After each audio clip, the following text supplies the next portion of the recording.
Hello दोस्तों, नमस्कार। मैं हूं आपका दोस्त और होस्ट इंद्रदेव, और अब आप देख रहे हैं हमारे इस YouTube channel tricks and concepts को। तो जैसा कि मैंने आपको बताया था कि मैं नेक्स्ट वीडियो में प्लासी एवं बक्सर के युद्ध की तुलना करूंगा, क्योंकि इससे पहले मैंने सबसे पहले प्लासी का युद्ध और उसके बाद बक्सर के युद्ध का अच्छे तरह से विश्लेषण किया था। अब इस पार्ट में हम पलासी एवं बक्सर के युद्ध की तुलना करेंगे। ठीक है, क्वेश्चन है हमारा आज का, पलासी एवं बक्सर के युद्धों के तुलनात्मक महत्व की विवेचना करें, या इसी को इस प्रकार कह सकते हैं कि बक्सर के युद्ध ने किस प्रकार पलासी के युद्ध के द्वारा शुरू किए गए कार्य को पूरा किया। या आप इसी को दूसरे शब्दों में ले सकते हैं, जैसे प्रथम विश्व युद्ध के तो मतलब प्रथम विश्व युद्ध में ही छुपे हुए थे कि द्वितीय विश्व कब हो गए, या इसी का क्वेश्चन आता है कि वर्साई की संधि में ही द्वितीय विश्व युद्ध के बीच छुपे हुए थे। कि मतलब दोनों का रिलेशन था, यहाँ भी दोनों का रिलेशन है कि पहले पलासी के युद्ध में अंग्रेजों ने सिर्फ बंगाल के राजनीतिक सत्ता पे, प्रशासनिक सत्ता पे काबिज किया, जब वहीं बक्सर के युद्ध में उन्होंने पूरे देश पे कब्जा किया। ठीक है, तो आज इसी को हम डिस्क्राइब करेंगे कि दोनों में क्या अंतर था, डिफरेंस था।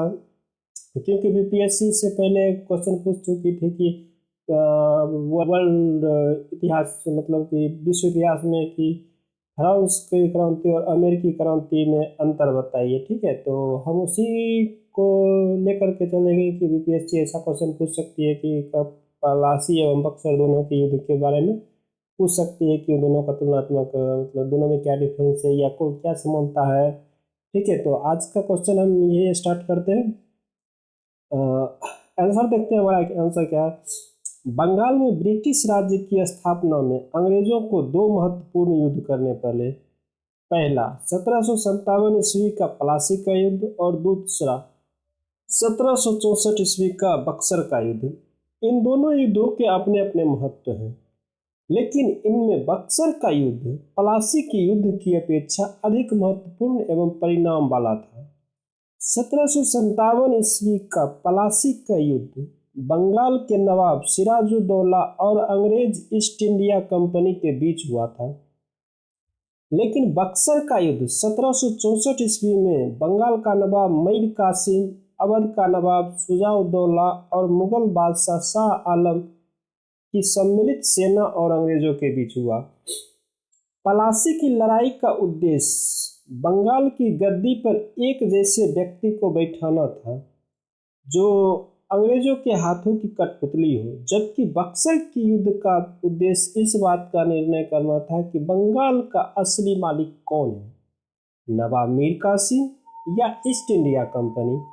पलासी की लड़ाई सही अर्थों में कोई लड़ाई नहीं थी।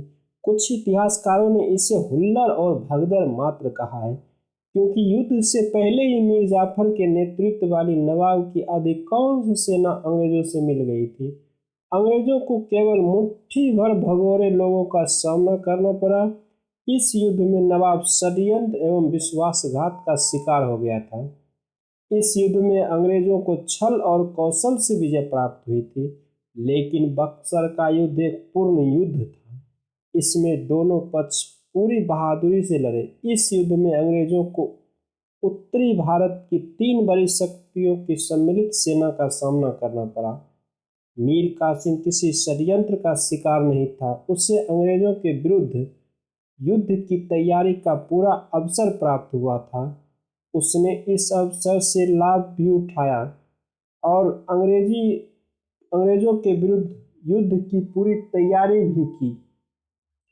परिणाम की दृष्टि से भी बक्सर का युद्ध पलासी की अपेक्षा अधिक महत्वपूर्ण था।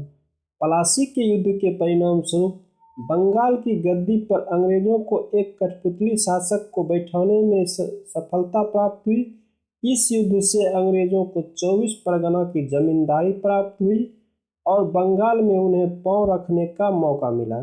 लेकिन बक्सर के युद्ध ने अंग्रेजों को इससे कहीं अधिक दिया। युद्ध के पश्चात अवध के नवाब तथा मुगल बादशाह शाह आलम से इलाहाबाद की संधि की गई, जिससे अंग्रेजों को अप्रत्याशित लाभ हुए। मुगल बादशाह से उन्हें बंगाल, बिहार और उड़ीसा की दीवानी प्राप्त हुई और अवध के नवाब से उन्हें 50 लाख रुपया तथा कभी न टूटने वाली मित्रता प्राप्त हुई। इस संधि से कंपनी राज्य की सीमा उत्तर पश्चिम में इलाहाबाद तक बढ़ गई। मराठों के आक्रमण के विरुद्ध अवध के रूप में उन्हें प्रत्यारोधक राज्य यानी जिसे बफर स्टेट कह सकते हैं वो प्राप्त हुआ। मुगल बादशाह से दीवानी तथा बंगाल के नए नवाब निजामुद्दौला से नियामत का अधिकार प्राप्त कर ईस्ट इंडिया कंपनी बंगाल का मालिक बन बैठी। पलासी के युद्ध के पश्चात कंपनी बंगाल में एक व्यापारिक संस्था ही नहीं बनी रही, लेकिन बक्सर के युद्ध के पश्चात कंपनी बंगाल का भाग्य विधाता बन बैठी। व्यापारिक कंपनी से वह एक राजनीतिक शक्ति बन बैठी। निष्कर्ष देखते हैं। इस प्रकार दोनों युद्ध के महत्व की तुलना करने से यह स्पष्ट हो जाता है कि बक्सर का युद्ध पलासी के युद्ध का पूरक है। पलासी ने बंगाल में ब्रिटिश राज की स्थापना के जिस कार्य को शुरू किया था, बक्सर युद्ध ने उससे पूरा किया था। तो दोस्तों आज का ये तुलना था, इसलिए इसमें ज़्यादा मतलब कि कुछ आवश्यकता नहीं थी। इसमें उतना ही लिखना था जितना हम लोग समझ सकते थे। ठीक है, ये मत सोचिएगा कि इतिहास का क्वेश्चन है तो इसमें बहुत लिखना पड़ेगा। जी नहीं, ये क्वेश्चन पे डिपेंड करता है कि किस क्वेश्चन का आंसर कितना लिखना है। ठीक है, तो मिलते हैं नेक्स्ट वीडियो में नेक्स्ट क्वेश्चन के साथ। तब तक के लिए धन्यवाद।